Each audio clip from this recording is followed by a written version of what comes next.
Welcome to the Profits in Pajamas podcast. I'm Danielle D, or Coach Danni D, and I help women to create luxury brands by creating processes and tightening their branding. This is where we talk about how to build your business in a way that allows you to work with ease and enjoy your life. My happy space is spending as much time as humanly possible in my pajamas, and I want to help others to find their happy space while still running profitable businesses. So get comfortable and let's dig in.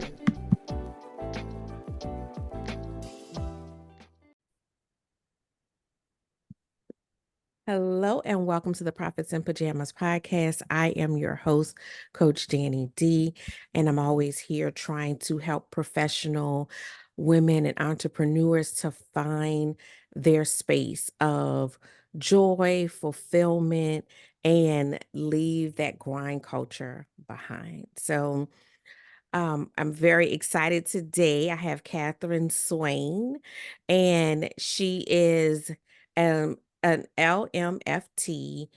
Yep. She's also a marriage and family therapist, service in the New Orleans area. She is also a premarital counselor. Highly recommend premarital I counseling. highly recommend. I highly recommend, Highly. I'm about to hit 20 years in the game. I highly recommend premarital. Um, a Reiki healer. Am I saying that correctly? Mhm. Okay. Catherine has over 10 years of experience in counseling individuals and couples, and she currently runs a private practice. Catherine is passionate about making sure we're aligned with our journeys, and y'all know I love that word alignment and purpose, and that we are experiencing the most of it. Catherine currently works with the NOLA Black Mental Health Matters organization, and I'm definitely going to ask you a little bit more about that. And and with the LAMCD of the Louisiana Counseling Division. So, Mhm. Catherine, welcome to the Thank you for podcast. having me. Oh, I'm so glad to have you on today. Before we get started into the topic, tell me just a little bit about yourself and how you got to the counseling space and especially the marriage counseling space. Let's see. Well, singing didn't work out.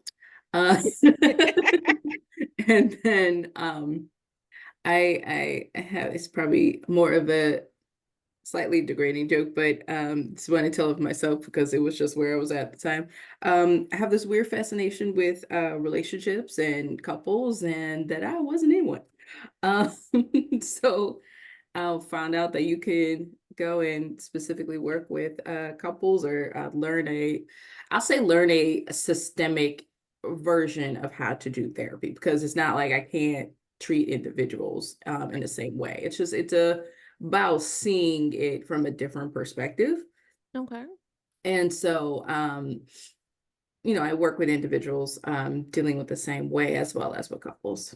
So I jumped into that. Awesome. I'm fascinated in backstories. How did you come to the thing? Mhm. Okay, so today our topic is going to be dismantling the idea of being on. Mhm.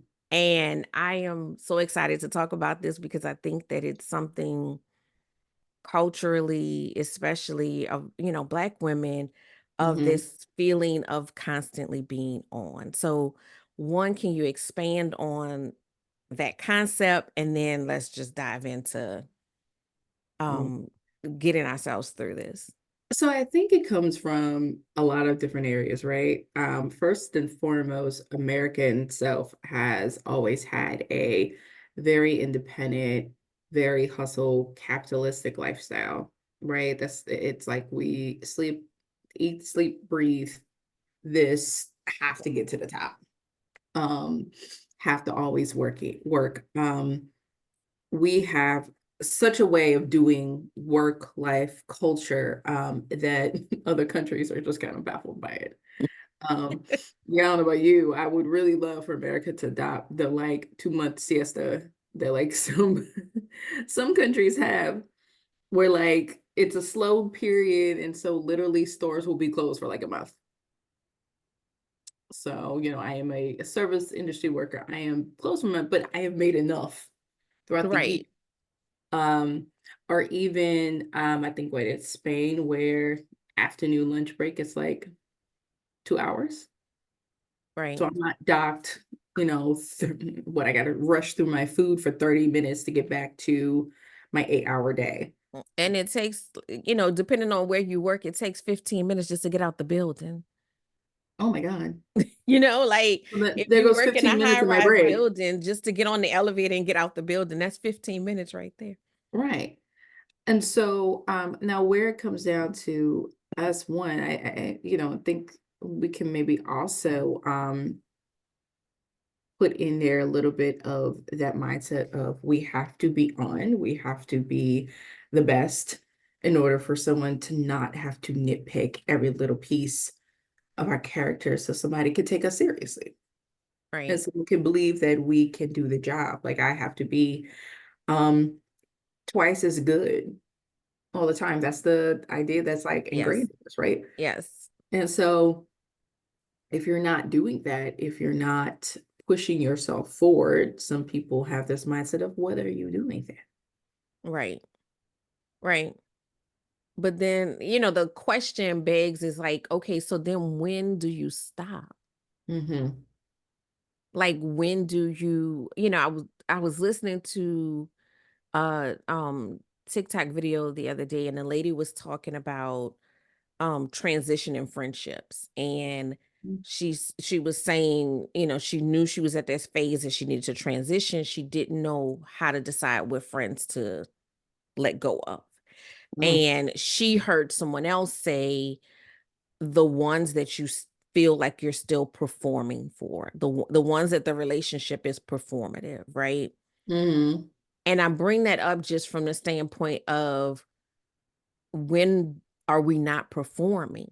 Sometimes you Mm-hmm. don't realize until it's like put in front of you that way. Like, when am I just being? Mm-hmm. Like, no mask, no performance, no, like, this is a strategy to get to the next, thing. Right. I'm just existing. I'm just enjoying. I'm just Mm-hmm. being. Well, I think that I'm gonna take the statement a little bit back there, and the idea that you have to perform for your friends. Right. Like that, I think that's the problem with they're not your friends. That's the problem with you. Yeah. Why are Oh, you definitely. performing? Why are you performing for people who you're supposed to be close with? Part of building relationships is vulnerability, which a lot of people don't like to do. And if we're gonna talk about in the context of work culture, of hustle culture, I don't have time to be emotional. I don't have time to lay my guards down. I think also we all of us have been affected by somebody who may take advantage of that. Right. So I don't have time for it. Um, but if you can't be vulnerable with your closest friends, I also want to go back to the statement of I'm trying to decide which friend to let go of. Where do you get to a point in your life where it's like Not, yeah, I'm going yeah. to I don't. decide which friend I gotta let go of? Any, mini, mimo. Like it's a I'm dwindling down my social media. Um, so I go back No, to I I need. totally get where you're coming from. I was not connected to the concept of the friend part. It was more the performative part, like that. Mm, It stood out to me that they felt that they had to be performing even in the closest of relationships. And I think for some people that really is true, that you know, we all have seen situations where something happened to somebody that we know, and we didn't know it was happening until it got to kind of like rock bottom. yeah. And so that says that even in some of their closest relationships, like you said, it's not necessarily reflexive of the friend, um, but there's still that guard, Mm-hmm. and how do we start to let that guard down, and how do we because I think sometimes the guard is began for protection, right? But then becomes detrimental for any type of growth. Mm-hmm. Yeah, I mean, it could be a guard, it could be a fail safe if you are more of a people pleasing person, like you feel like you need to perform in order to keep this person around. If you feel like you have to perform because it keeps the relationship at a, I guess what, a neutral base, and you're not rocking the boat. Or even if you felt like this person at one point was giving you something. Right. So, I mean, a lot of it has, I think what we were getting to is that a lot of it has more to do with you maybe needing to sit with yourself so that you aren't, you learn more about yourself and what it is that you need, the people around, what it is that you need to be a little bit more vulnerable with those relationships so that they're not very transactional. They're not work. They're not just I give you, you give me. Um, and that they become a little bit more deeply personal. Yeah. And then that's Definitely. where guard will start going down because then it's like, okay, I am getting to this place of trusting and being okay with you being around and trusting that you're going to be around no matter what, no matter who I am. And I think just the word trust, when you said that word, it sad, Mm-hmm. because, I know I've been a person to say, very cavalier, I got trust issues. Mm-hmm. And I think it's something that is said very often, but not explored. Mm-hmm. Like, not explored in a sense of there's some situations where you should have concern, but it, it's not blanketed. You know what I'm saying? Like, every Mm-hmm. situation is different and needs to have its own assessment. Mm-hmm. But I don't know that earlier you used the word vulnerability. I think that is something that a lot of people avoid Oh heavily. yeah. Because Like I don't want to be open. well, again, remember, if I'm supposed to be on all the time, Mhm. if I'm supposed to be trying to do better than even you, um, if I have been even taught through generations to not trust people, it's not just I don't have time for the vulnerability, it's I don't trust sharing, but I'm supposed to just give it to God, right? I'm not, and that's not a any way No, anything no, against like I religion, but that no, is that like very, yeah, right, that's that no, very I it's would the call it a cultural little, response. I mean, we grow yes. up in environments of your household business stays in your household, not Hmm. to Yeah. trust others. And I mean, all of those things were, survival mechanisms for our Hmm. ancestors for their time period. And not to say that they don't apply today, because we have our Right. own situations to navigate. Hmm. But there are a lot of negative effects to some of the things that were taught to us to try to protect us, but I think have created a situation where we are protected to the extent that we are not able to receive Okay. new things, positive things, because Not we letting are. there's other people in. Yeah, we've locked other people in, other ideas, other, Hmm. experiences, because that is so deeply ingrained that you're not supposed to be this way. You're not supposed to um open up. Hmm. And I definitely grew up in that type of environment. I mean, my grandmother was the extreme of, um, look, talk to me about this when you see me in person. I don't know who she thought was like listening to her calls. Like, I didn't know if she was on somebody's list or what, but Right. it was that serious. So how do when we moved into our house, y'all have all of these windows and they open, and I'm like, cause I like the light in to come in inside. But that was like like they were having heart attack. This was, the work. I'm like, first of all, my house backs up to a levee, and who back there? Like, and if they are, they gonna see what they gonna see. But that is, just a cultural thing that we have to, like, you take it to God or you take it to your grave, but Hmm. How did it help you in real time? right. Hmm. I think also like being closed off doesn't allow you to grow because you're only learning and listening to what is in that box instead of things that would be helpful for you to Yeah. expand. So, Yeah, I definitely agree with that. And earlier you mentioned, just traveling to other places. And for me, traveling has been so eye-opening. I'm like, so we just crazy over here by ourselves. Like, because you go other places and everybody is smiling and they, laid back environments. They Mhm. have the elusive balance that we are always like Yeah, we're trying to chasing. get. Right. And I'm just like, we can't just y'all don't want take some notes. Yeah. No, we just gonna keep doing this over here. Mhm. And the first time when I went to London, I went to London for a balloon bill, Mhm. and we're working, and it was so funny because you can tell who there was from America and who wasn't. Because we are just like on it, go, go, go, go, go.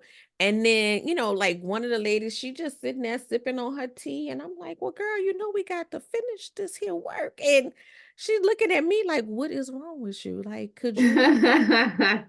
And I'm not a really, high strung person. So like I had to take a step back because I was just like, oh, like, like y'all are really chill. Like this is different. But again, like you said, if we're closed off, we don't get to experience those things and realize that there's a different way to be. Mhm. So my question is, because I think a lot of times we are so used to going through life that we don't think about some of these things. Mhm. What are some things that we could be looking out for to say, what? Maybe I am in that space of being on all of the time. Like, what are like maybe symptoms or like would you notice when you're doing too much? Yeah, maybe some symptoms, maybe something like, Yeah. that I could think about, like, okay, if I'm never feel relaxed, like things Yeah. to kind of I look mean out that for. that would be one. If I'm tired all the time, if I'm not feeling relaxed, and I think what's interesting is that some of the bigger signs are signs that you're not going to notice right away because you're just kind of like, oh, like this is normal, and then after a while you're like, no, this is not normal. But one big sign is the I'm not waking up in the morning with the vigor that I once had. Um, and I'd rather be doing something else. I'm always tired when I wake up, or I'm annoyed, or I'm annoyed to get to work, and so therefore I'm not on work on time. Um, Not really interested in doing any of my work well. So that's one of the biggest things. Sometimes people experience boredom. Um, Boredom, and especially when you have a lot to do and you're just like, this is no longer interesting for me, that would be another sign of like, I need to change something up. I need to look within myself and how I'm feeling. Um, So yeah, the tiredness, we can go down the list of like what burnout symptoms, like especially if you get to that point of being burnt out, where now it's like irritability, like other life responsibilities are being affected, your relationships are being affected, all of those things. Yeah. I been there, done that. Like, we, we been all there, kind done of that, got the t-shirt. right. We all like, well, I think that's the thing, right? Like, a lot of people, it's I kind of go back and forth with the idea of like if burnout is something you could prevent and never experience, or if it's kind of what's the word? If it's inevitable. And a lot of times I keep saying that it's going to be inevitable because you don't just experience burnout with work. You could experience burnout in your relationship. You could experience burnout in like your hobbies, um, different things along those lines. And so I feel like it's always inevitable, but that's why you're always working towards something. That's why you always have some kind of goals in mind. And I understand that itself may feel exhausting because it's like, why don't I just chill? Um, but that can be one of the goals, right? Like Right, if one of my goals is that I chill, that I um quiet down, that I take some rest, then I'm always, what's the phrase? I stay ready so you don't have to get ready. I'm always there. I'm right, right, always there. I'm always at a restful spot. right. I'm always at a moment where I can stop and think about and process the other things that may not be going well in my life. Yeah. Yeah, I agree. I think that it is inevitable. I think a big part of the problem is that we are not taught skills to Right. navigate it. Mhm. And I know, like, you know, everybody has their different thing. I feel like I can pinpoint my like rock bottom moment with that. Yeah. And that coming back out of that is kind of where this like the podcast, the coaching, working with eats, all of Mhm. that is connected to coming out of that rock bottom. Yeah. But I think now it's not that I don't experience burnout, but I have better tools to deal with it. Yes. And I've created life in a way that is not, before it felt like, okay, I'm about to crash and burn, but I still got 4,000 things to do. Right. Whereas now I already know what that looks like. And so I'm like, no, no, y'all putting too many things on here. Yeah, nope, nope. No, Mhm. you can't. No, nope. I'm not doing that. I'm not Yeah. doing that because I know what it looks like coming. Mhm. And then I also know when I'm feeling it, that I can kind of take a step back. But you can't do that if you're in the mix of it. You know what I'm saying? Like if you literally have those 4,000 things to do, then Mhm. either you don't feel that you can step back or maybe you actually can't step back in that Hmm. moment. You may not feel like you can step back, but the one thing I always tell my clients is, do you have a choice? Right. Like we look at, and I think I said this before about how I feel like mental health as a whole has been treated, especially with people who are very hustle culture, right? It's too soft, it's not important. What is like they don't understand how that's going to help you. And it's like, okay, but if I can manage my life, what makes me think I can manage my business or my Right. job? If Right. I'm not good here, I'm not going to be good there. I may tell myself I am, and I'm doing this work, and then I'm gonna pass out, and actually everything's gonna fall apart. Or Right. could possibly, Yeah. because you're never going to reach that moment of being okay with all of these things that you're doing if you don't take a moment to regroup. Right. So do you have a choice whether to not? I don't think you do.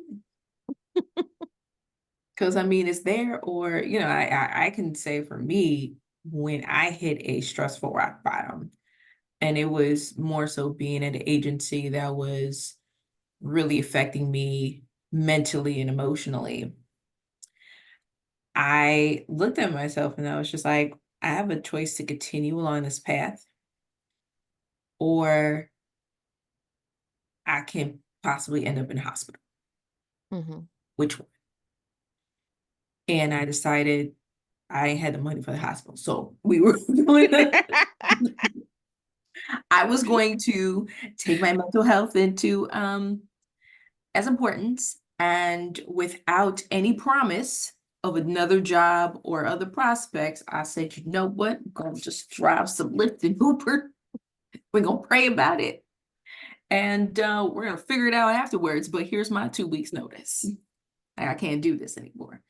And I always say that universe, God, whoever it is that you talk to, when you finally let the thing go that you've been holding on to, that you really believe is the thing that makes the world go round, Yes, what ma'am. happens?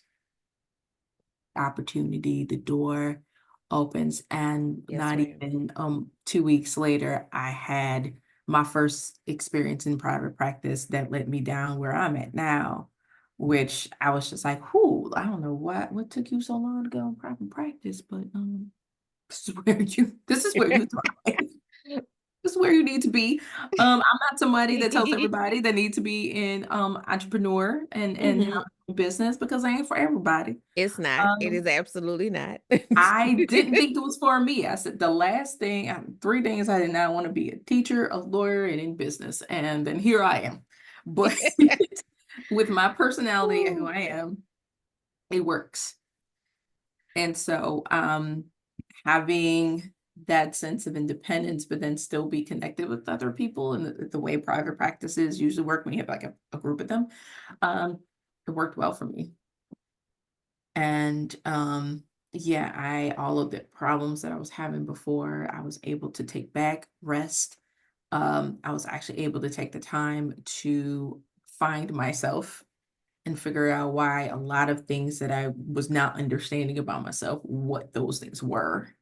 And so I feel like a whole new person from that point. It's one of those moments I could sit here and say, like, I completely shifted into who I am now, and a much, much better version of myself. I love that you shared that. I love that story. I am I'm not gonna tell the whole version of my story because I've told it before, and y'all go listen to a past episode, y'all find it. But the parallels are unreal. So, Mhm. um, the rock bottom started when my grandmother passed. My grandmother raised me very close to my grandmother. Yeah. And it just was that moment, even before she passed, when she was sick and I was, doing stuff for her. It was that moment where all of that crashed in. Mhm.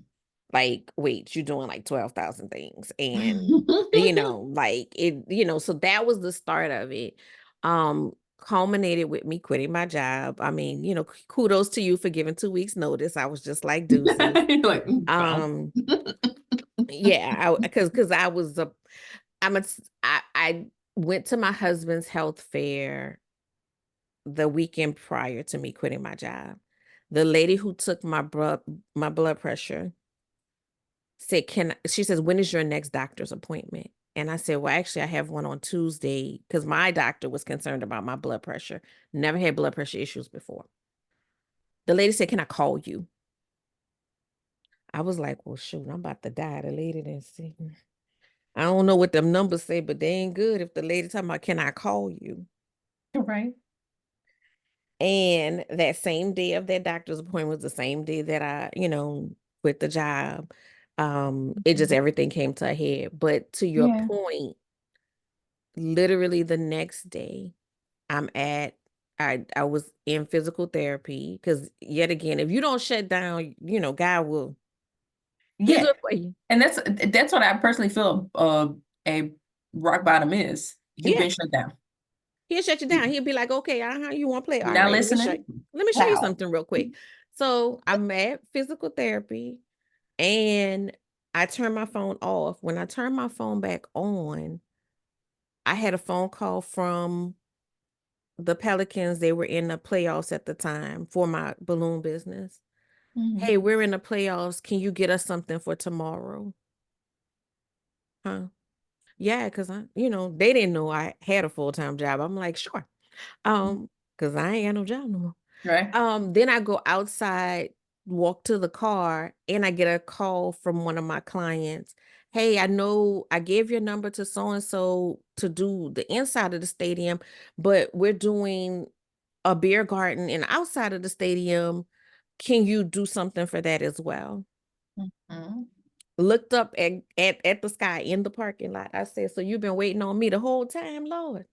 Yeah. We know you make that decision, make that move. We, sometimes things are hard because Hmm.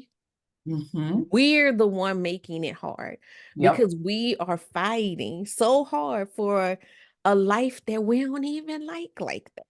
Right.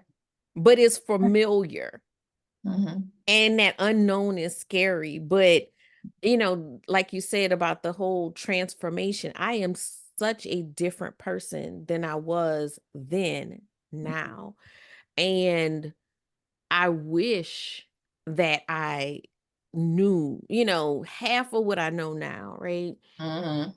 Because if you would have told the person maybe, a couple of years prior to that, that this was even possible, I would have been like, uh-huh, girl, all right, cool. Like, all right, yeah, sure. Right. What else? That sounds cute. But I That's think, cute I now. think it's important. And I mean, that's why I do this is to raise awareness to people that, when you said that word choice, we have more choices than we Believe. believe that we do. We do. And like I do a calendar detox with my clients. You decide what goes on that calendar. You like it's yours. Like you type the stuff in, you Hmm. you know, but we feel like we're so obligated in life, Hmm. but we get to decide. And again, there's some things, yeah, you gotta find some kind of way to pay energy and your mortgage. And there's some things that have to kind of happen, but they don't have Hmm. to happen in the way that you think, and they don't have to happen to your detriment. Right. Correct. Yeah. Thanks for sharing that story. But I want people to hear as many of those stories as possible because I want them to start realizing you could make that shift, whatever it is in your Yeah. life. You can do it without the rock bottom. And I think unfortunately it unfortunately takes people rock bottom to, especially when you're not taking care of your mental health, like it takes people that rock bottom to make the change. Because now you finally get the feeling that you probably should have had before, which was, I ain't got nothing left.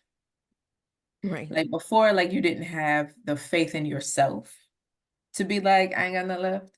Right. Um, Now you truly see it of just like, I ain't got nothing left. I got nothing to lose. Right. Um, and so it's like, and I think once you've been there, like we have, it's like, okay, so now I understand that even more of just like, okay, well, I've been there, I'm not going back. But if I wanted to pivot again, or if I wanted to grow again, I don't have anything to lose. Right. Right. I don't have anything to lose. What I'm gonna do, I'm not gonna go rock bottom just because I'm gonna go right back where I was. Like that's actually to go in a little bit of like therapeutic uh some vocabulary words when we talk about the stages of change. Mm-hmm. Um, and one of the biggest stages preparation, and so you work through that and everything, and then you do some action and maintenance. And so sometimes when you kind of fall back on things, or you're not doing the work, or you have to go back to the drawing board, you're not going back all the way to the first stage. There's no way you can. Right. You go back maybe to the preparation part where you start redoing some things, but you never go right back to that bottom. You've been Right. I mean, because I can see that you've learned stuff that you can't unlearn. right. Especially like when it's, we talk about the idea of failing or I messed up. Um, well, or you learned how not to do that. Right, you, right, you really kind of fail. You just learn how not to do that. Okay, well, that's not how I do that thing. Um, and so I just move on from it. right. And yeah, I think it is like this concept of like, things become more fluid. Hmm. Like there's no like pass or fail in life. Like, but we are very, Hmm. very hung up on that. I don't know if Yes. it's because of school or what, but we're very hung up on pass or fail, but it's just you just learned something. Human nature has ability where it's like we have to understand things in categories. Um, and so it helps us to get a world view of that. Um, when what we don't understand is that those boundaries of the categories aren't always just hard box. And so things in life are actually fluid. People are in a gray, we're all kind of in this gray area. We're just there. Right, Um, we're not in like right. boxes. And so the quicker you get yourself out of this need to be in a box, um, you and just let life like I'm sorry, I don't want to say let life happen to you because I honestly think that's what happened when we're in this hustle um lifestyle. You want to start flowing with it, Yeah, and by flowing with it you're not so much in this box. Because I'm also willing to say that people who work so hard to not be in a box actually wind up putting in themselves in their own little box yeah. instead of allowing for them to grow. And I'm about to use my hands because I'm very imagery, but I'm just like it flows. It No, takes it's you all over the flowing. place. It's kind of just flowing with it. Like, I think it's just removing the rigidness. Yeah, yeah. Like it's got to be this way, it's got to be this thing. And Mhm. not only do we put ourselves in a box, we live in a society where people are also trying to put everything in these like boxes as Yep. well. And so like Hmm. when you break free, people be like, "Oh, wait, hold up. No, get back in. Where is your box? Get back in that box." And it's like, I will not. like like I broke out the Nope. box for a reason, and I will be out here and I'm going to experience life in this different way Yeah. and understand that sometimes there might be setbacks, and I don't even know if I want to use that word, but just there Run are across those all the moments time. in life that don't go the way that you think that they should have, Yeah. but they have a purpose in the grand scheme of your life. Hmm. And if you let it play out, instead of like trying to fight it and you just let it play out, one day you'll understand what that moment was about. Like there's so many times I can look back on and be like, "Oh, that's why I needed to learn that thing." Um because at that moment it felt like the end of the world, but I needed to learn that thing because if I hadn't learned that thing, I wouldn't be ready to do this thing that I have to do tomorrow. Right. It's just lessons, and it's no I think we take like a personal like we put our worth towards whether or not we succeed or fail at a Yeah. thing. Well, it's hard not to. I mean, especially when you think about like how we ingrain our identity into the things that we do.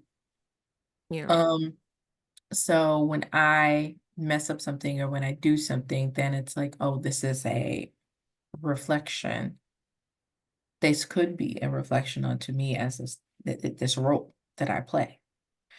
Um, And then not only that, but again, going back to the fact that we're talking very individualized here, that's an entire culture of people who then may put that same critique. I Mm-hmm. was actually thinking about that this morning. I'm like, I don't know any other people other than Black people that know how to always critique something that don't need to be critiqued. Oh, Jesus. And it just be like, but do you understand? Well, so my husband is a big like he's big into hip hop. I don't know if I want to say hip hop. Like he's into like Common, those type of rappers. Yeah. People call And people call so, them hip hop. Yeah, I like them. Yeah. I just feel like the word has been Yeah. expanded, to Yeah. mean a lot more than it did initially, I guess. Mm-hmm. But so he's into those type of rappers, and he gonna kill me because I'm not gonna remember who the rapper was, but it was a particular one of the rappers did an interview, Yeah. and they asked him about the effects of rap on the Black culture, and what he said back was, I've never heard anybody ask a rock and roll artist about their effects on their culture. The Black culture is the only culture that, you know, bears that responsibility. And I've been thinking about that a lot lately, and not just in music, but just in life. Like there's this weight of responsibility that we carry, but that weight comes with a whole lot of judgment. Yeah. And like there's not that ability to just be, Yeah. because everything is a representation of the Mm, race, and everything is, are you, you know, are you helping the furtherment of the race? And I'm like, man, that's a whole lot to be asking me to do. Like I just was trying to have some breakfast this morning. Um, but like you said, it does come again with this like criticism, and especially with social media, you see it. Like I'm just like, did you wake up and choose violence? Like, like it could be something so innocent, like somebody will Right. post something, and I was in a group and this person posted something, and I mean, to be fair, it didn't look good, but that wasn't the point. You could have just scrolled right on along and just went about your day, but people were just going on there just like attacking this person, and I'm just like, do you even realize you're doing that? Right. Because if you're doing it to other people, you're doing it to yourself too. Like, you don't Yeah. just, you can't turn, that's not something you turn on and off. And Mhm. it's like we have to learn how to, speak positively to ourselves and to others. Because I think also when you consume that, whether you are a part of it or not, when you consume that, it then furthers this idea of being on, because you're like, oh, I have to be perfect or they're gonna come for me. Mhm. Yeah. And I think that that brings us back to, the young lady earlier talking about her friend, like that's just making a full circle for me right now about, Mhm. having performative relationships with your friends. And I'm just, Yeah. like where does it stop? Like it, and it definitely like it's just unnecessary in some cases, because especially when it's something that it's like you don't have your own background in it. Right. You just have your opinion. And unfortunately, one of the biggest issues of social media is giving a platform for people that don't need a platform. Hmm. Um, not everybody is worth it. Ooh, I'm so sorry. I know, right? Nah, No, that's okay. Look, said some things. I'm so sorry. that's okay. That's what we do over here. We say some things, we step on toes. They're not gonna know where they at unless one or two toes get stepped on. And that's a part of the process. But I mean, I feel like that is essential to healing though. Like, if we Yes. can't talk about it, we can't heal. Hmm. But Did, no, did, I agree with you as far as this platform, boy, social media, people be just saying things, and I'm like, oh, you probably should have kept that one. Right. Maybe to yourself. Maybe think it out a Mhm. little bit more. Flesh it out. Right. And Consult a friend. tell a friend. Consult a friend. See what they say. That's that would work if you had good friends, but then we're back to But the yeah, but people same be question egging of it on maybe I need because attention about the friends like I have. because I see that as well. Like I'll see a post and I'm like, they're like 4,000 people amen in this foolishness. And the one person that's like, no, like that person gets ignored. And I'm just like, that's the one person that probably had the background. Like sometimes it's like I saw something and whatever it was, I mean, everybody was going back and forth, back and forth. And this person was like, okay, I'm a lawyer. And I mean, that person got completely ignored. I'm like, so y'all just gonna make up your own rules. But the lady said she, she worked at the courthouse. She said that she has the actual, no, y'all don't want, all right, thank She you. has the degree, but because it makes sense and it's not outlandish and it's not what you want to hear, we're gonna just ignore that person. But we got to learn how to hear stuff we don't want to hear. Mm-hmm. Because that is also a part of growth. Is you can't grow if somebody can't tell you when you out of You line. don't want to hear. Like somebody got to be able to tell you. Like everybody in my friend group know like that. I don't want to be the person that's out there. Like don't have me out here looking like a fool. Just tell me. Tell Right. me that I'm wrong. And don't call me up and ask me my opinion. If you don't want it, because I'm not going to stand in wrongness with you. Mm-hmm. I don't care how much I love you. I don't care if we knew each other since we was 5. Right is right and wrong is wrong, and I'm not Mm-hmm. going to sit here and co-sign your wrongness. I will, I'm just going I'm just going to tell it. So if you want to co-sign it, you're going to have to call somebody different, because to me, that's real friendship. Real friendship is I can, sit with you and say, you know Mm-hmm. what? I understand you upset and I understand that you're hurt. I hear what you're saying, but girl, you're wrong. You're wrong. I have I'm a sorry. I have a story about that. I'm trying to make it as quick as possible, but I always bring it up. I had called a male friend of mine, just to, pick his brain from a male perspective of something. And it was about the theme was just being overly communicative, Mm-hmm. um, with a person I had met and trying to figure out like, was it me? Was it Right. him? What happened? And the response that I got was not really you, but it was you because your expectations of this person communicating with you were too high. And I think it's because you're a therapist. And my response to that was, or people can learn how to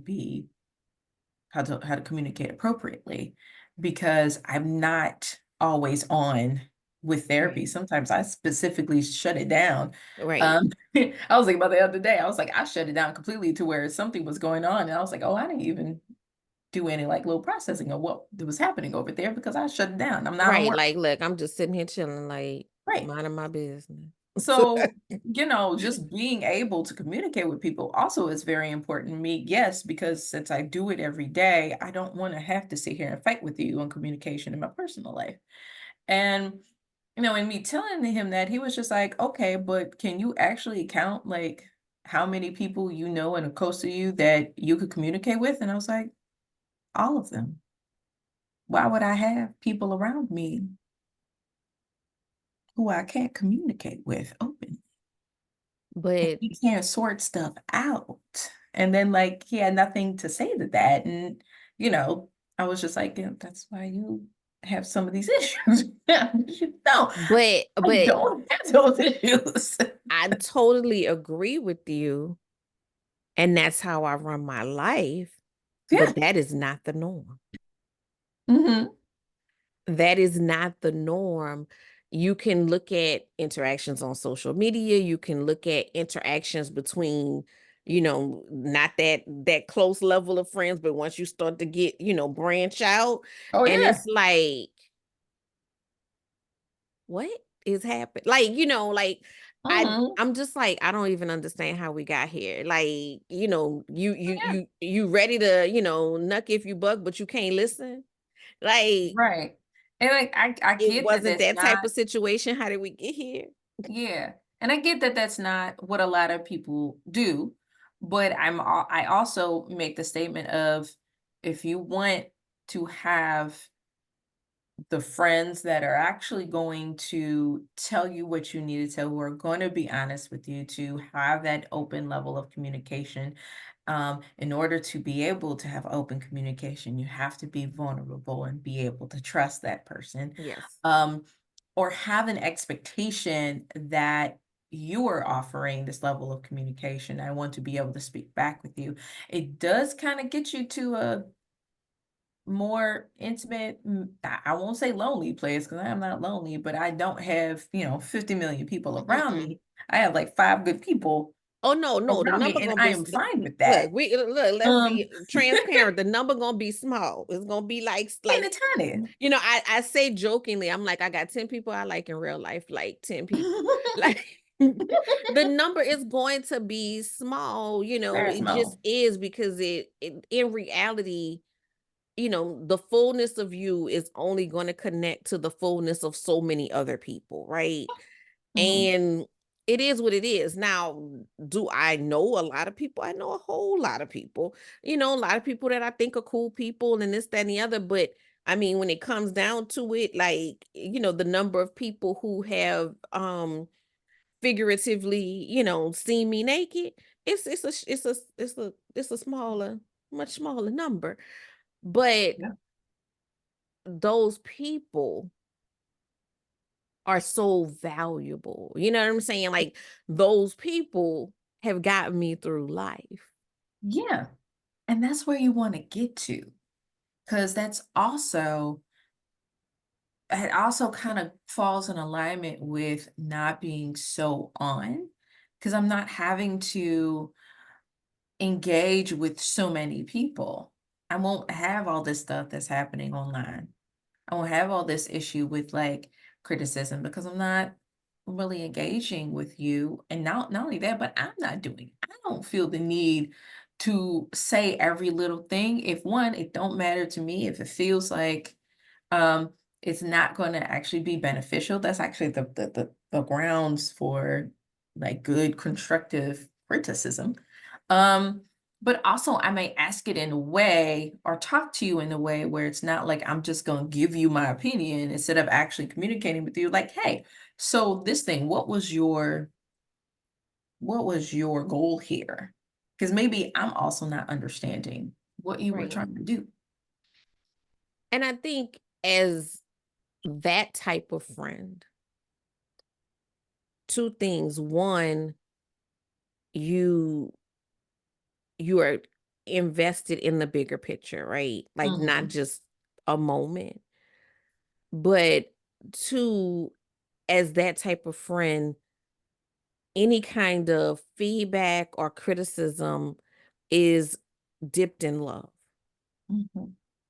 And that's a different sort of thing because they got people that could come for you, and run Yeah. down. You should have did this. You should, no.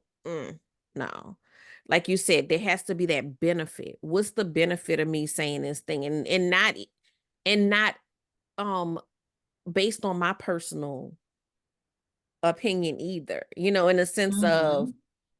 we're different. So like something that it totally like work for you is good for you is, that might not be my thing. But Imma celebrate you in it because you received this thing that was beneficial to you. Hmm. But if there's something that I'm like, "Girl, look, let me tell you about this here. Make sure you account for this." Like, I'm not trying to stop you from, I wanna do X, Y, and Z. Cool. I know you can do it because I know who you are. I know your resume. I know you can do it. Pay attention to this because I know this thing, this pothole is on this street at, this point. Hmm. Pay attention to this. Just make sure you got this accounted for and go and do great things. It's Yeah. different than, girl, but what, you showed, like we, that you have to make sure, because I think sometimes people do attempt vulnerability, but they attempt it with the wrong people. Yeah. And that's so heartbreaking to me because it's like here you are trying to do better for your life and your first experience is that you have this and then all stuff like that does is like reinforces the wall Right. instead of it being okay, how about you're learning that maybe this person wasn't the best person to do that with. Yeah. Because it's not, this is another thing I want to make very clear. It's not for everybody. It's not. You can't just walk up to a stranger and be like, I'm gonna be fully vulnerable with you. It's not for everybody. Um, everybody, everybody can't handle it. Mhm, And everybody may not be that person for you. They may be the best friend for so and so, but they may not be your person. mhm, And so, it does take time and I'm gonna say levels, like, tiptoe a little bit, mhm. feel it out, like, okay, all right, well, you seem cool. All right, we can Well, keep going. I'll say this, and I mean, I think this could be just with our relationships the same way it could be related to work hustle flow, right? Um, I always try to tell people to try to learn how to be present within yourself and present in the life that you're working through, because that will allow you to be able to step back from yourself and actually look and gaze upon what's happening and make those decisions within yourself of what's good, what's bad. And so the same thing with attempting to do things differently. I'll say this and as an example, when I hit rock bottom, that also meant like I wound up in a place where it was just myself and I had to reconfigure who I was, even with friends and in relationships. And so it took a number of years for some relationships to come back, but they came back much better. Yeah. And so in saying that, like having those moments of understanding, okay, like this is a moment of vulnerability.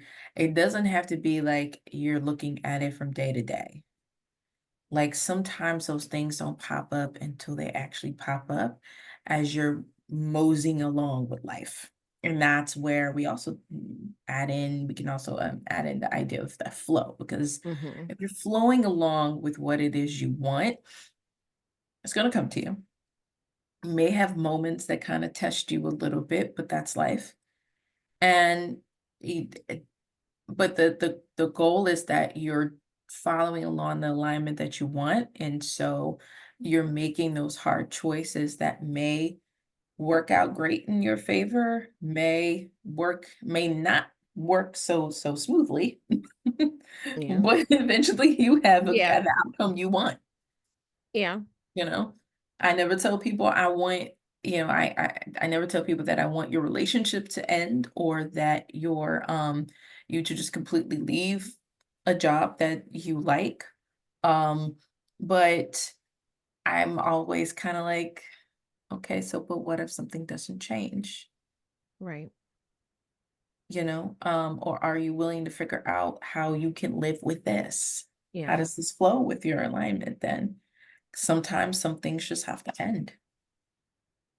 Yeah. I had a conversation with one of my clients recently where it was really a friendship conversation, but she's also a client. But and she was talking about the path, like, the path that she sees, and she knows that there's a transition ahead. Mhm. But she's like, I want to reach this point Mhm. prior to transitioning, like this feeling of completion, right? And my next question instinctively was, and so what if that doesn't happen? Mhm. And, like, just from the standpoint of we can't control the transition. Like sometimes the transition is more powerful or more important than the current thing. So Mhm. what, will you be okay if the transition happens before you reach this point of feeling complete in the Mhm. current? Because sometimes the tide changes. Yeah. But, I love that idea of like the, fluidness because well, I, I totally understand the hesitancy to say to like let life happen because I do believe that people are in Mhm. some situations because they have not thought about Yeah. like because they think things just Happen. happen. And there is that part of planning and working towards something, right? Mhm. But it's got to be a fluid plan. Like it can't be, like we've all seen that agenda where every minute of the day is scheduled and then there's like that 5-minute bathroom break and it's like 400 people and you're like how they going how ever in fact this not gonna work. Right.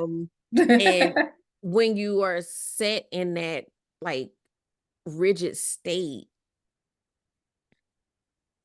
one thing had like let that first person start Mhm. late, you didn't like messed up the whole day, right? Yeah. We have to be open. Mhm. We have to leave room. We have to leave space, and the calendar detox, I talk about white space on your calendar. We have to leave space because life will happen. And I used to think about that as far as, like people die, things, like that, like emergencies happen. But at a certain point, it dawned on me it's not just leaving space for random emergencies, it's also leaving space for life in the sense of living. Mhm. In the sense of, if I don't have space, then I can't go on the trip. If I don't have space, then I can't um meet this new person in the coffee shop and we connect and become great friends. If I don't have space, you know there have been so many times that I've been at a place and Mhm. randomly met a person and I'm like, okay, well, I've been talking to you for like an hour and a half now. Like, I have to like pay attention, like, okay, wait, okay, I got somewhere to be. But if I didn't have space, I wouldn't have been able to be whatever I needed to be for that person in that moment Mhm. or have that moment that I needed for myself. Right. I mean, you can think of that space as your rest. Yes. Because Yes. again, we talk about balance. Life needs to be balanced. So much as you're working, the other space needs to be there for you to rest and not just sleep. Because I definitely want people don't sit there and be like, something's going on. I'm just gonna go take a nap. Nope. It's gonna be there when you wake up. Well, it Uh, will. Now, so I am a big proponent of naps, but yes, it will. It will. The problem will be there. nap ain't gonna solve you being It's angry not at gonna somebody solve because you're gonna nothing. wake up angry. That goes up. Um, and then they already did a study that if you lose a couple of hours of sleep, guess what? You never actually get it back. You just gonna go in here, you take the rest that your body needs next time. Right. No, but Doesn't I look like think, you're gonna yeah, sleep. you do have to. I think we need to have extended idea of rest. Hmm. Yes. Like Mhm. because I think that again, I will take a nap. They know, everybody knows I will take a nap in a heartbeat. Like the whole world will be on fire, and I'll be like, look, I'm gonna take a nap real quick until y'all figure this out. I'm gonna wake up and wake up and find a fire extinguisher. I will take a nap, but it's being restful. So many, and I've been there, so I'm not saying it from a standpoint of not understanding, but so many people can't even sit still. Right. Like literally just sit. It's Yeah. like, you moving, you this, you that. I'm like, especially like now, like other people's anxiety like makes me anxious. So I'm just like, I'm gonna need you to calm all the way down. Like, can we breathe together? Can we do something? Because you stressing me out. Like I just want to sit here. But we can't sit, like, and I tell people that all the time. I'm like, well, just maybe sit for a minute. Maybe try to sit for a minute. And that's like so hard because of this like grind culture ingrained in us. And then there's guilt Mhm.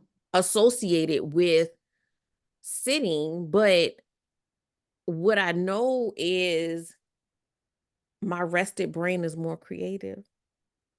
Mm. My Yeah. rested brain is more productive. Yeah. Yes. So me trying to just push through to get stuff done. I mean, I might get some stuff done, maybe. I don't know if it's right. I don't know if it's good. Mhm.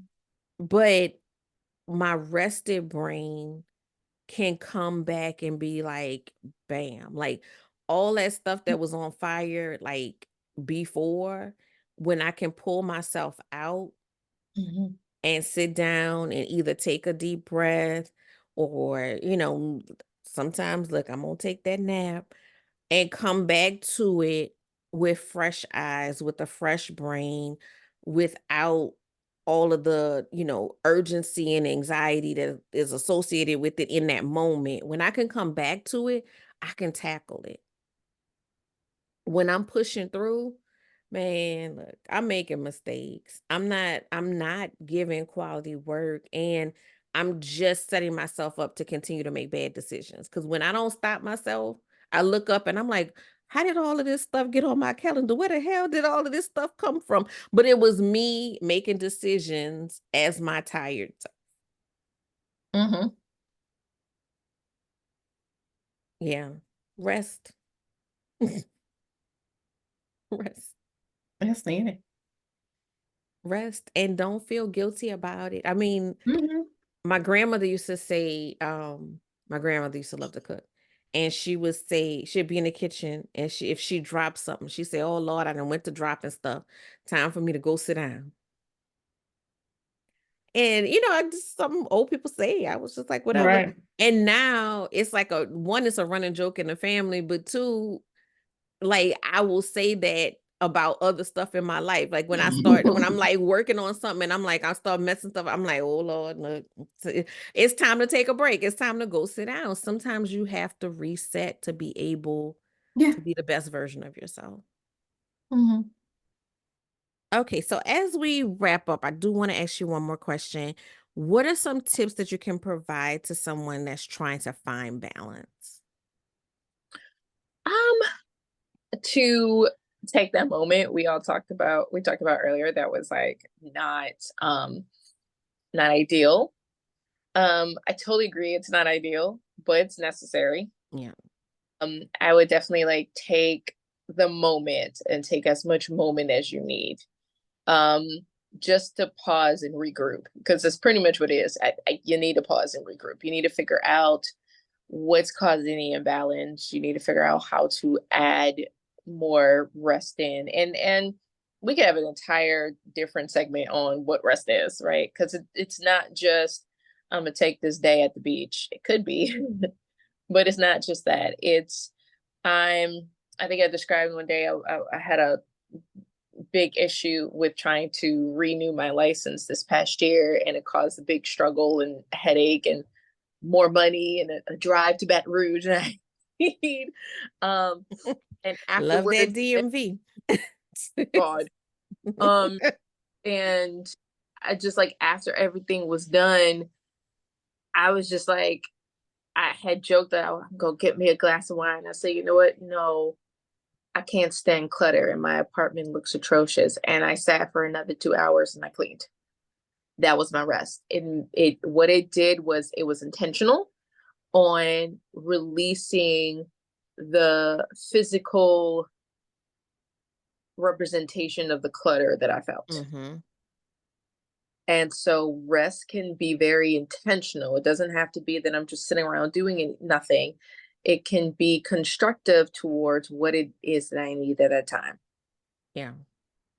So, Yeah. like, for me, I do a lot of meditations because I'm meeting with so many people in a day. I'm taking in that energy. I need to be able to release it.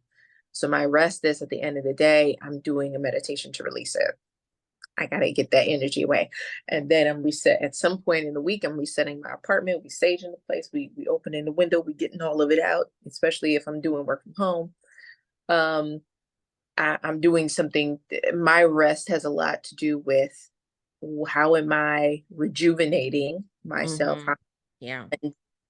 the space, and that can be from as simple as I'm cleaning to some meditation to I'm doing things that I want to do. So like I have a scarf that's it's we ain't gonna talk about how long I've been working on the scarf, but I'm trying to crochet a scarf.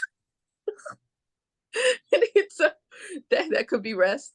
Um I've now joined a book club with friends and I'm reading the book. I'm like, this is so exciting. I haven't like read for fun so long. So Right. that rest. Um, and that also are things that like bring back that creativity Mm-hmm. side of us that we're missing from constantly being on and working, because if my brain does nothing but that, I don't have time to grow. Right. Actually great thing to look at for people who want to grow in whatever field that they're in is to start taking a moment for yourself, because if you're not sure where to go next, or if you're like, I used to love what I do and now I don't like it, I need to be able to rest so I can figure out what are the things that are causing me to really not like what I want to do. Yes. Maybe I get back into the things that make me feel happy and make me feel good Right. about this. Maybe there's some artistic piece of it, that makes me feel good about it. And then you may find yourself reinvigorated enough to keep pushing forward and Right. to space or another avenue of what it is that you're doing. Yeah. And I totally, oh yes, all of that. Like my husband thinks it's so weird that sometimes I just want to get up and clean. And it is because it's something about that clearness that it's symbolic. It's Mm-hmm. very symbolic of like clearing my mind. Another thing that I may do, like I may, it may to somebody else look like work, but sometimes it's just mapping stuff out. That is restful to me because while I'm on the go, all that stuff is jumbled up in my head and I'm trying to process it all and I can't focus. But when I can just write it down and I can just say, okay, this is this and that is that, that is Mm-hmm. restful to me. So sometimes I might go sit somewhere like, in nature and just do that Mm-hmm. because it just relieves me and it puts me in a position that like when I do re-enter, I'm re-entering from a space of calm and not from a space of chaos. And so that type of stuff definitely like resonates and it's gonna be different for different people. I'm an introvert, so it's not gonna be going to a party. Like for somebody else, it might be, they may get recharged by being around a lot of people. I'm more like, me and a girlfriend sit out and have a conversation. That's more my speed of like, doing something that's not work, that's joyful, just Yeah. just hanging. But yeah, it doesn't always have to be, that you are like, still and, not, you know, active, but sometimes your brain got to go to sleep. Like, Yeah. Yeah. And your brain doesn't go to sleep the minute you hit the pillow. That's actually the worst thing you could do, is to be working so much and then you just drop dead once you hit the pillow. No, that's definitely not going to help you get that restful sleep. no, because that's when I have crazy dreams. Cause my brain's still trying to, but my brain like you went to sleep. But I still got some stuff to figure out. And I'm like, wait, what? Like, what is happening? But it's trying to process, like, you gave it too much stuff to process in, like, it's awake time. So it's like, okay, well, girl, look, you can lay down, but I'm about to run this through, and it's not gonna make no kind of sense because I'm gonna jumble it together with a axe murderer, and you gonna have to try to figure out why he was there. But Somebody listens to true crime podcasts, I see. I actually don't. I You had to stop. I like, so I'm a problem solver and I like crime and detective shows and stuff like that. But I also have a very, active imagination.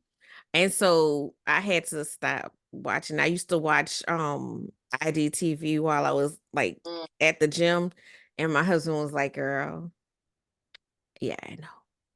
He's like, "You a little too paranoid at this moment." And so yeah, I had to. When you have ex murderers in your dream, I think it's time I to. had to stop. No, because I was getting kind of jumpy, and he was like, "All right, he's like, I gotta." He don't. He's very laid back. He don't say much about a lot of things, but he was just like, you know what? I'm Mm. seeing some negative effects of you watching this, and you gonna have to stop. And I was like, you know what? You're right, because I'm a little terrified right now because everybody trying to kill everybody. Right. So yeah, I found that wasn't restful. I can't watch like some people veg out on like trash TV. I can't watch like reality TV. Like it messes with my world order. So I just can't. I just learned it about myself. I like watched like I got like 3 episodes in and I was like, I don't like these people. Like I don't like these people. They don't do good things. So I have to be mindful of that as well. Like sometimes we are overstimulated, Yeah. and knowing how to disconnect, when to disconnect, and when something is adversely affecting you.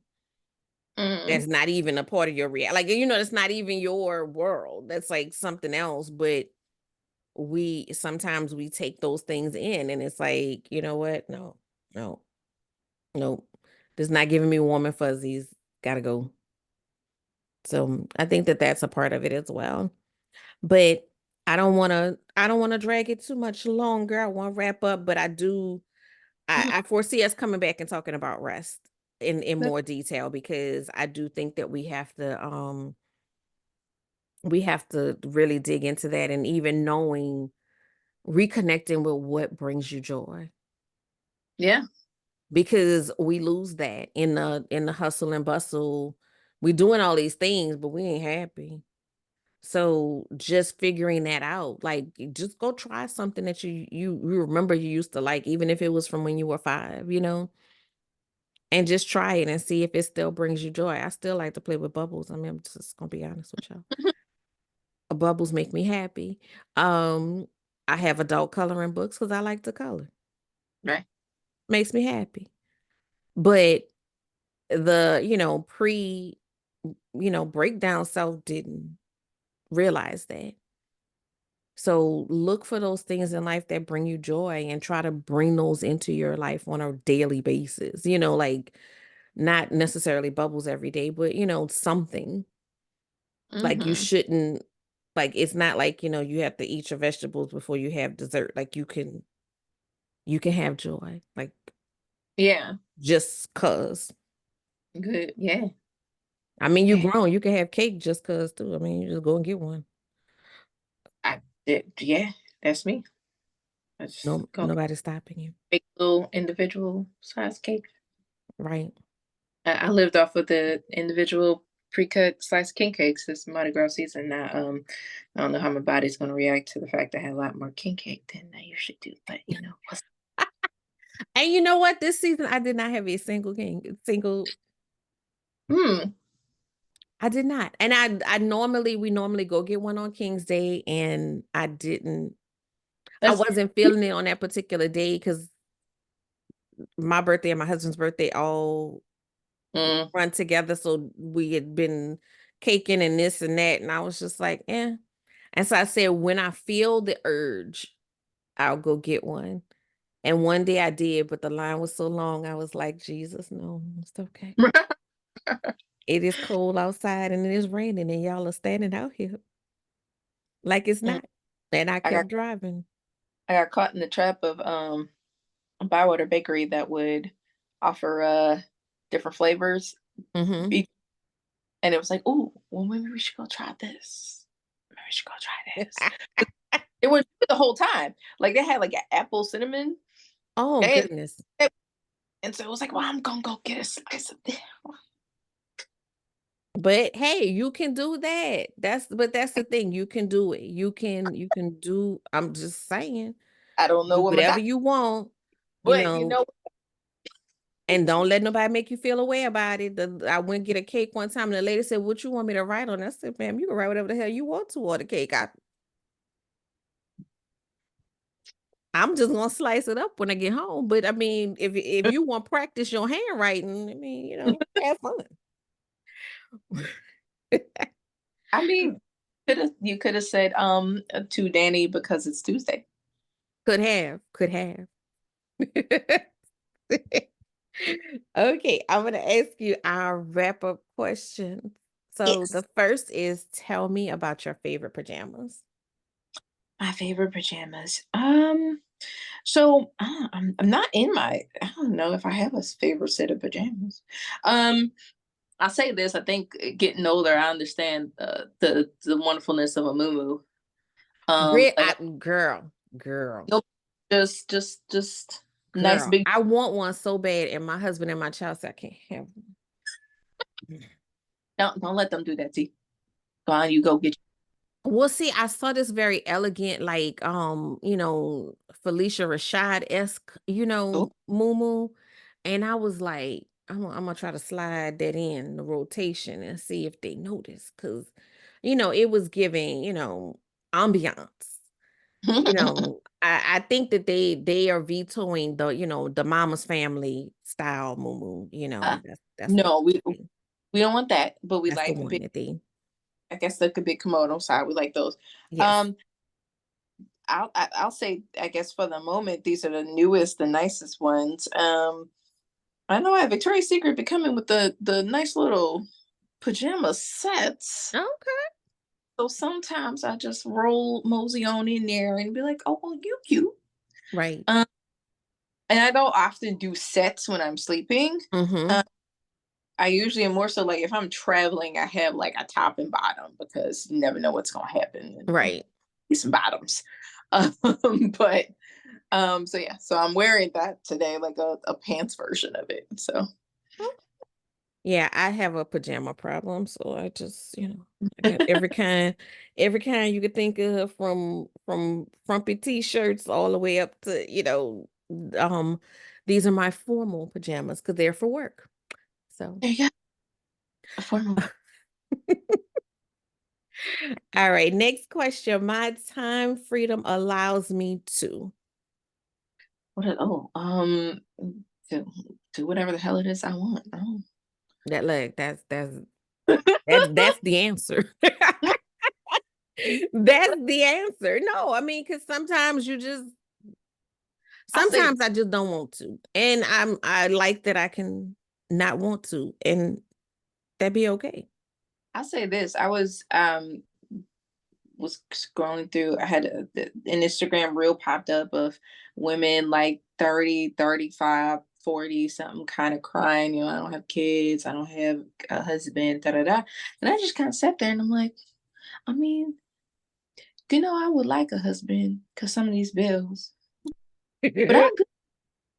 I'm good. I got a little fur baby. I'm happy right now.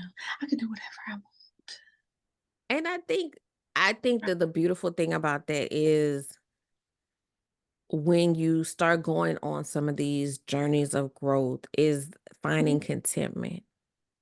Mm-hmm. You know what I'm saying? Like, I think that there's, a part of this being on is living up to standards that are not Right. personal to you. Right. And so it's like, well, I gotta, I have to do this because the world has defined this as success. But when you get off that hamster wheel and you figure out what it is you want out of life, you know what I'm saying? Mm. And you start accomplishing those things, and those things are usually intangible things, but when you start to see those things happening in your life, you don't really be worried about what nobody else think about it, because you chilling, Right. because you're content. You are content, and you are enjoying what is happening in your life. And it doesn't have to look like what somebody else expects for it to look like. It doesn't have to, you know, feel that way. And it doesn't, I don't know. I'm a big believer of not imparting your life goals onto other people. Yeah. Great. Because people gonna ask you, and the questions don't stop. It don't matter if you did the thing or not. People gonna ask you if you married, do you have kids? Once you have kids, then when you gonna have another child? If you don't leave me and my uterus alone, Yeah. what difference do it make to you? Like, I told somebody one time, I said, if you just want to have cake and look at little baby socks, I said, that's just go do it. Don't involve me in it though. Like, but I feel like there's always these pressures, you know what I'm saying? And I I'm concerned about being happy. That is Yeah. my goal. That is the thing that I am working towards on a daily basis. And it ain't gotta look like nobody else's idea. And real talk. I mean, we did an episode earlier. Last month's episode was about marriage. And marriage is work. Mm-hmm. I mean, you counsel married couples, marriage is work. So I'm not saying not to do it. I'm not saying, I mean, look, I'm about to be 20 years deep. I love my husband and I love our relationship, but marriage is work just like any other thing. Just like I don't tell people because I'm an entrepreneur, you should be an entrepreneur. I'm not gonna tell you to go ahead and get married either. That is Right. mm. Y'all have fun with that. Look, like you Look, said, you could do whatever you want. want it. I don't want it, but I'm happy right now. Do whatever I want. Right. You do Want to whatever. go to a coffee shop? I want to go take a drive to the beach in the cold. I'm going. I'm good. Do whatever I I'm want. just gonna make this statement because this is just something that's been heavy on my heart about a lot of things. Okay. People can do stuff that is different than you, and it be okay. Yeah.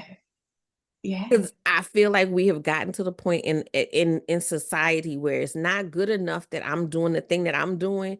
I have to make everybody else want to do the thing that I'm doing. People Mm-hmm. can be happy. People could be, everything doing something different than what you're doing. You could Mm-hmm. like Coke and they could like Pepsi, and it's gonna be okay. Gonna be okay. Really But is. I just wanted to put that out there because it drives me up a wall. It's like, well, if you work for somebody, you're a slave. No, you work for somebody. Like some people take a career path, some people take an entrepreneurship path. It's like I'm an entrepreneur. My husband, he's an engineer. He has a career as an engineer. We both cool with it. He has no desire to be a an entrepreneur, like zero. And it's cool. Sorry, went off on a tangent. Um, what's the best advice that you could give someone seeking a profits and pajamas lifestyle? Pretty much what I said before of just being present. Learn how to be present. The easiest way to get to know yourself and what it is that you truly want, how things are flowing with you, is to be present. Yes, I love that. Mm. Okay, so Is there anything in particular that you want to share with the audience that you're promoting, um, that you're a part of, that you want to share with the audience? Um, I mean, everything's kind of quiet right now. I know you do want me to offer some information on the The NOLA Black Mental Health Matters organization. that did come across. I apologize. On NOLA Black Mental Health Matters. And so right now we're in more of a reconstructing, so there's not a lot Okay. that we're right now, so I don't have any like new information. But we are a collective of Black women in mental health professionals, and it goes across the board of who we are, and even states. It was started in New Orleans, and the home base is here. But the idea is to offer educational information on mental health for our community, as well as ways of finding affordable and sustainable mental health opportunities. And so we have like a couple of our staple events are Wellness Wednesdays Okay. and lounge downtown, as well as Power Hour, which is a interview via Instagram that we do. And so we'll also be a part of different events throughout the year, depending upon what it is, always dealing with promoting mental health in the Black community. And so when we go off on a wide range of different topics, we just did a power hour yesterday, which was in the original format, which is kind of like a panel of us. Okay. Or we're just kind of talking about things and posting on Instagram. Usually it's an interview. It kind of gives a little bit of the styling of what Wellness Wednesdays is. And it's like Okay. it's a topic, a panel discussion. We'll have other people come in. And also everyone is welcome to join us on those days to also ask questions or just be part of the conversation. So Awesome. Awesome. And I will get the links and everything for that to put in the show notes so that people can connect. But I think that that's beautiful to have that space and to bring mental health to the forefront into the community. And I think that we have to get to a place. I think we're getting there, but I want to continue to get to a place where we're not just looking at mental health as like, extremes, like that mhm. is normative. Like, you go to your annual checkup with your doctor, for your physical health, like that's just something that you do. It's normal. We need to start looking at that as normal. Like life is a lot, and there's nothing wrong with getting help to think things out and navigate and figure out stuff. And we all got things that, you know, we never fully processed from when we were 5 that are affecting how we operate today because we never sat down with someone that could help us to process those things. So Mhm. I think that that's really, Speaking of, um, may hear a meow really quickly. huh? Oh, a Speaking meow. That's okay. We are pet friendly. Walter didn't come to this recording, but he normally is sitting in on all of the recordings. So we are pet friendly, and sometimes he says hello. yeah. But yeah, I think that that's beautiful, and we'll share that in the show notes. Mhm. And what is the best way for people to stay in contact with you if they want to reach out to you or work with you as a therapist? Well, if you want,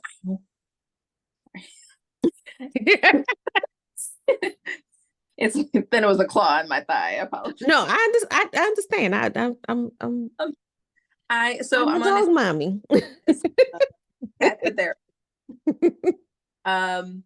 And so if you want to just connect or see what I'm doing, I try to post on that. Or same thing with NOLA Black Mental Health Matters. We're also on there on Instagram. Do have a website. I'll give it to you. It's through the practice management system, so it's a little wonky, but if you want to just go to the website, if you're interested in signing up for therapy, that's an easy way to do it. I have connected to some people via Instagram. You could always go through my office number or email address to find me. Another easy way, I always direct people to Psychology Today because it's like a very comprehensive list of other therapists. Because sometimes I may not be the person for you, I may not have your insurance, but Psychology Today has a really great um, database of therapists. NOLA Black Mental Health Matters, actually, if you go through the Instagram, we have a directory that we created of Black mental health professionals. If you're looking for someone specifically who's a POC, like there's a few people, not just therapists, there's social workers, there's they have a few coaches on there, like people, if you're interested in that as well.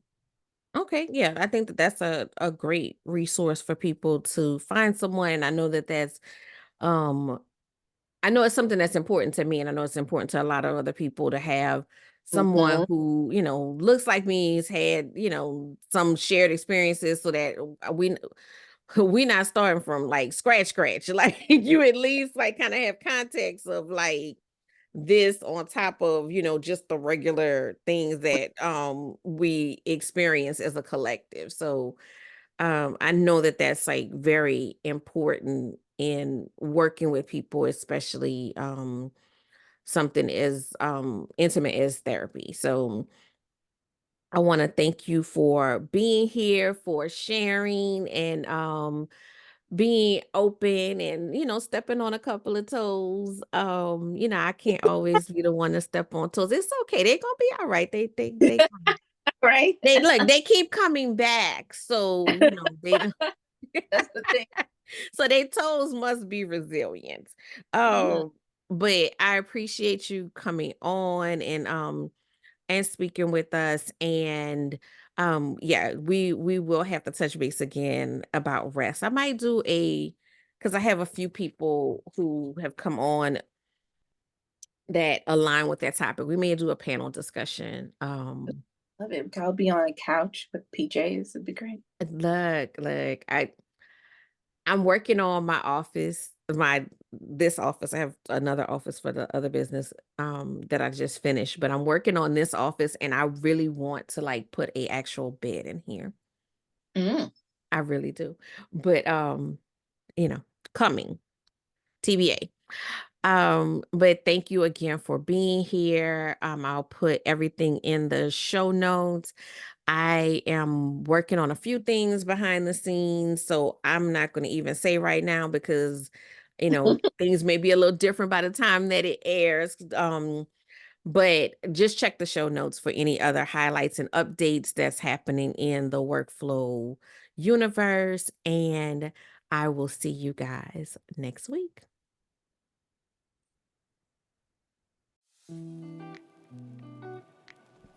Thank you for listening to the Prophets in Pajamas podcast. I hope you got some great tips to start working with ease. Want to stay connected? Follow me at Your Workflow on Instagram. For more information about building your luxury brand, register for my upcoming luxury brand workshop at CoachDanniD.com.